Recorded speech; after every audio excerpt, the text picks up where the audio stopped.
Folks, welcome to the Contrarian Trader. This is Bob Desmond. Our goal as swing traders is to trade smart using charts to identify safe risk-to-reward entry points. So when you're looking at the charts I'm about to go over, and I'm going to go over a number of them, remember that we're not trying to catch a falling knife.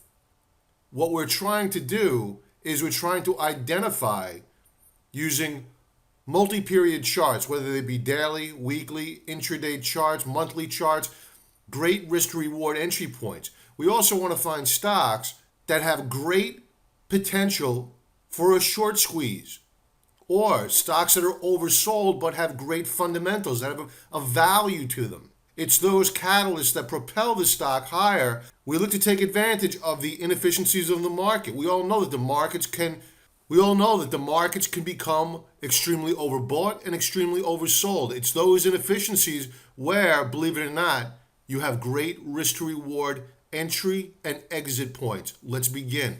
First chart up is Nuance Communications. These are all going to be daily charts, folks. I go over the weekly and the monthly intraday charts with members on the week ahead commentary. That's set to be released tomorrow, but you need to be a member to get that analysis. So sign up for your 14-day free trial offer, and I'll get that out to you on Sunday.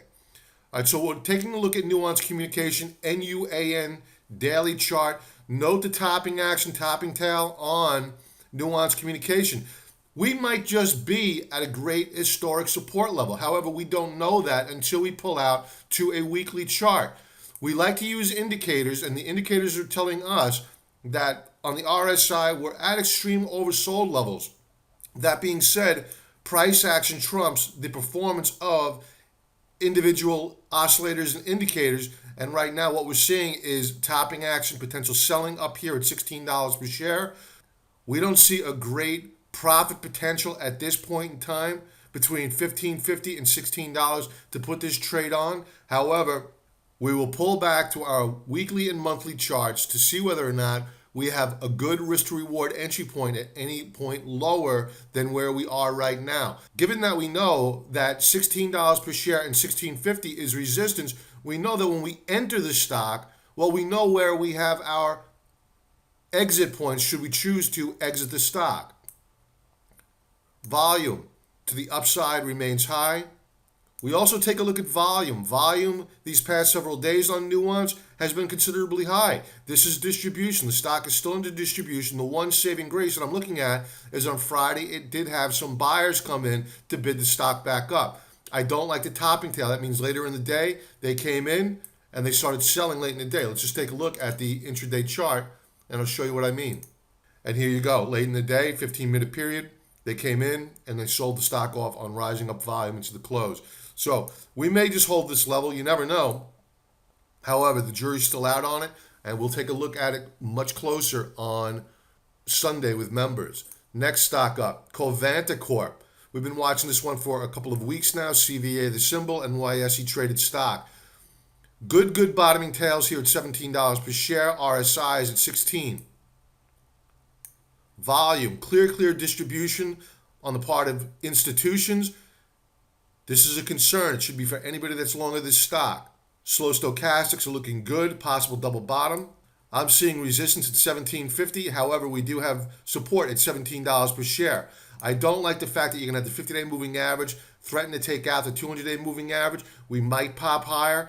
We're going to need to take a look. Again, it's very critical, a look at the historical charts, weekly, monthly, intraday, to see how we're setting up, plus the short interest, to see whether or not are we going to have rocket fuel to push this stock higher up until $18 per share, or will 17 not hold because it's not historical support, break down and send us down even lower, providing us a better entry point. And my concern here, folks, is that on Friday, I tell my members all the time, usually every Friday, get prepared for short covering Friday. And my concern is that this is exactly what you saw yesterday, is that you saw some short covering on CVA. So I would be real cautious here. We know support is at 17. We know resistance is at 17.50.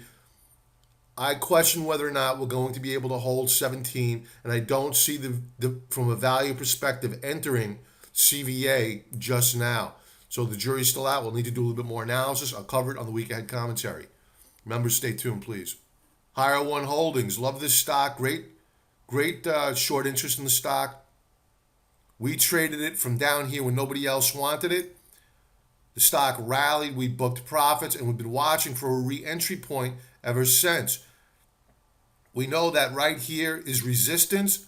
Good bottoming tail off of, say, 767. We're looking for a breakout, and then I'll be sending out an alert to members if we decide to trade Higher One Holdings to the long side.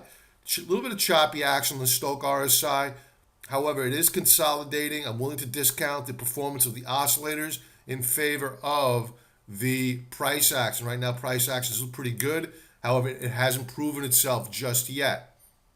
We are holding support in the daily charts. And again, I hate to repeat myself here, folks. You need to take a look at the intraday and the monthly, weekly charts, etc. Because you need to be smart. You need to understand from a higher level view, how is the stock setting up? You can't just use a daily chart. I beg of you, don't do that. Believe me, the thugs on Wall Street, they know what you're doing. They know you're looking at the intraday and the daily charts because they're volatile and they can be manipulated. However, if you're smart and you trade wisely, you'll be looking at the historical charts. Those charts are what make you smarter. Next stock up is ESC, Emeritas Corp. We recently traded this, my members and I recently traded this off of this double bottom setup, and the stock subsequently rallied. I was concerned about the declining 50-day moving average, so we booked profits, moved to the sidelines. I always teach my members, always be concerned that the 50-day moving average, when it's in a decline, acts as resistance. And sure enough, as it steadily declined, the stock was weak. And finally, on Thursday, Friday, it gave way, nice bottoming tail. On Friday, off of the 1850 level, where we know support is in that general area. Will it hold? That's the question mark. This is where you need to drill down into your intraday chart. So I'll be going over those with members on the week ahead commentary tomorrow. Again, sign up for the 14-day free trial offer. You get value out of it, folks. And I offer a service called Trade Coach as well. If you have a stock you're looking at, you want to run it past me, shoot me an email. We'll go over it. And I'll even discuss it on the video as well. Just send me an email. Bob, go over this chart this week, and if you could, and I'll do that. Down volume rose on Friday, so we're seeing some sellers come in, probably a little bit of panic, because what happens is people get in here, they think, oh my God, we're going back to the moon. I'm going to get my money back from up here when I bought like an idiot. And nope, it starts to roll over, and then you have panic selling come in because they're worried about it breaking down to new lows. And that's good. Let it undercut these lows here.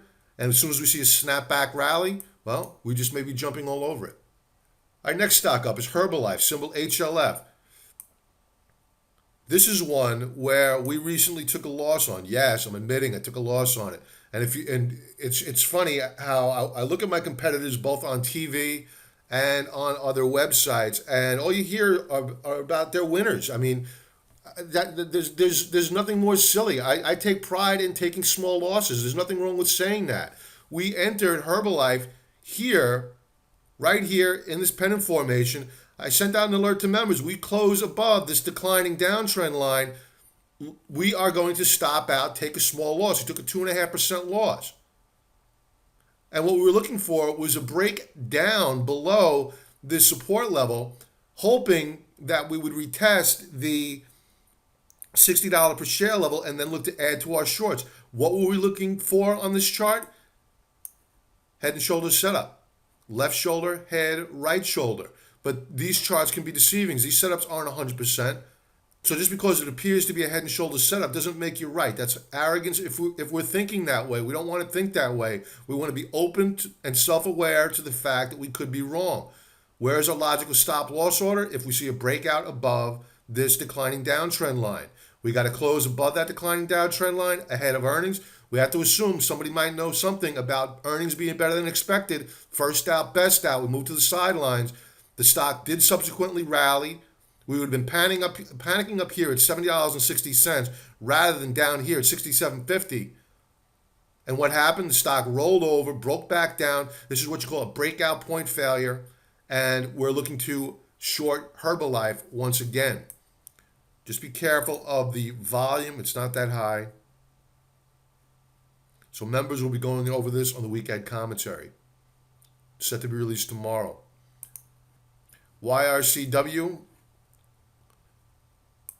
we have traded this stock since before the reverse split, and it's just getting clubbed like a baby seal.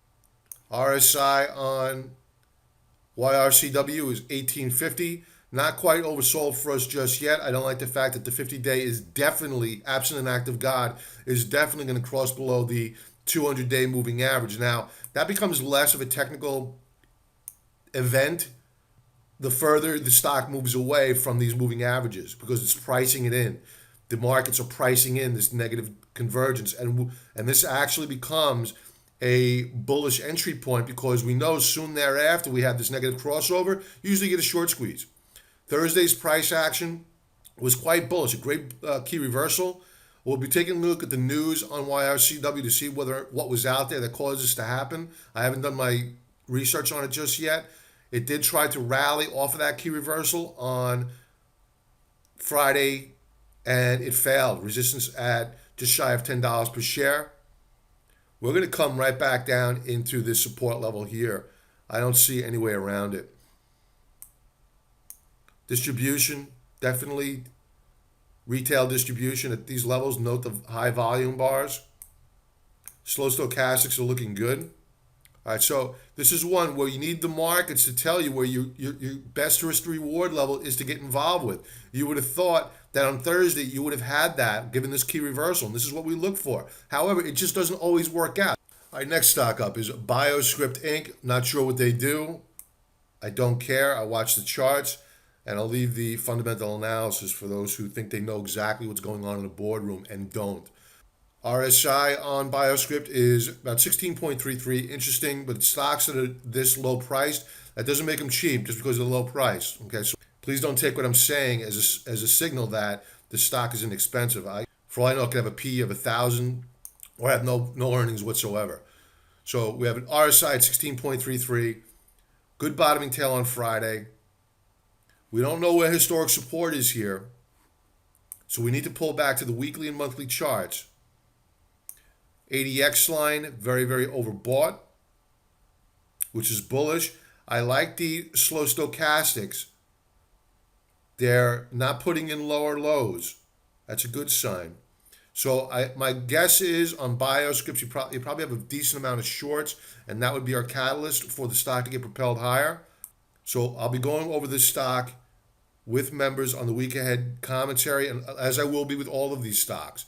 We know that at 850 we have resistance, nice little short squeeze up here. Looking at the volume bars, we know that we have continuation selling occurring with Bioscrips. Now, note the last time we saw selling pressure alleviate right here. What happened? You had a rally right off of $7.97 up to $8.53. Nice little pop. If you had a couple of thousand shares, you put a couple of $1,000 in your pocket. What's wrong with that? So I like Bioscrips. We'll keep an eye on it, and I'll be going over it with members tomorrow on the week ahead. Select Comfort, the stock got crushed on earnings. It appears to be putting in support at $17.70. I question whether or not it's going to hold the support level. I don't like the fact that the 50-day moving average is going to probably take out the 200-day. For this one here, I'm going to rely upon both the intraday to see how we're setting up intraday on the stock, whether or not we're seeing divergences occur. And I want to see where our historical support is. You could argue that, yes, we have support back here, but how strong is that support? How far back does that go? We're going to want to take a look at our weekly and monthly charts to get a good feel for it. That way we know just how much of a position to put on. We'll also be discussing what's the short squeeze situation. Do we have a lot of shorts in this stock? What's going to be our catalyst to propel us higher? Next stock up is Citrix Systems, symbol CTXS. Citrix got hurt on earnings. You can see the big gap down. We know there's resistance at 59.75. So we found support right here. We broke down below support, rallied back, and put in a double bottom setup. Note how we rallied up to 59.75, pulled back. Good setup here. I'm liking the setup. Good price action on Friday. The 50-day moving average is already crossed below the 200-day moving average. I mentioned earlier in the video that normally when you see that, Usually means it's a short squeeze at hand. That's good for longs. That doesn't mean it's recovering and going back up to all-time highs. It just means that there is a potential short squeeze in the making. And as a swing trader, it's a good setup. What concerns me is that you have slow stochastics possibly rolling over. That's probably due to the fact that you had this pullback here. So I wouldn't panic just yet. However, it's just something to watch out for. We'll be looking for the, once again, I hate to keep saying this, weekly and intraday charts. Where is our historical support? How is our intraday setup looking for Monday morning? Very, very critical. And this, I believe, is our last stock, folks. This is Tera Data Corp, TDC. This is another stock heard on earnings. And that's the common theme this earnings season, folks, is earnings suck. And there's no other way to put it. Especially revenues. Revenues really, really bad. All right, so we gapped down. We found support at 41.11. Is that historic support? We don't know. We need to take a look at the historic charts. Historic charts make us smarter. We rallied up to $47.05.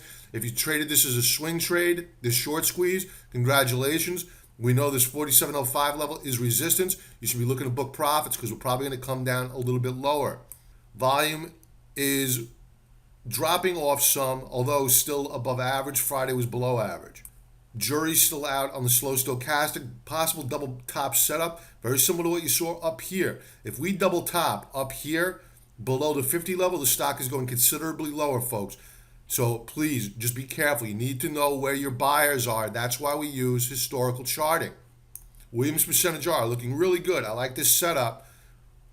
We're making higher lows, very, very positive. And that's it, folks. Sign up for the 14-day free trial offer. Get the week ahead commentary.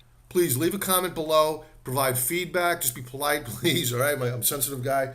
And if you have any questions, please shoot me an email, drop me a comment. Robert@thecontrariantrader.com, or just leave a comment below. I'll talk to you soon, folks. Bye-bye.